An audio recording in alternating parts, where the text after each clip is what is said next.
Tie the flower pendant and tie the end of the string twice.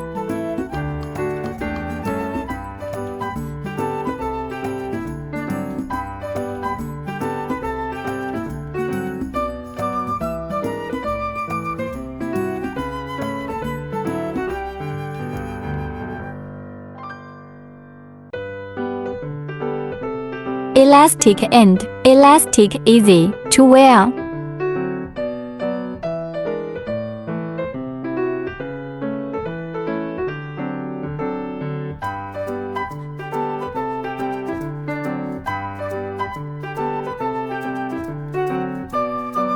Weaving headband, use two 52-inch ropes, fold them in half for 8 inches, and tighten them. Follow the tutorial. Figure 1. Double directional flat knot weaving method.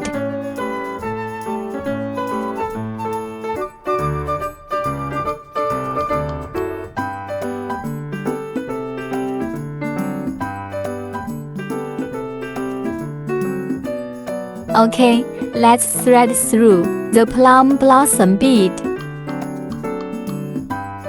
Tighten and continue weaving a two-way flat knot.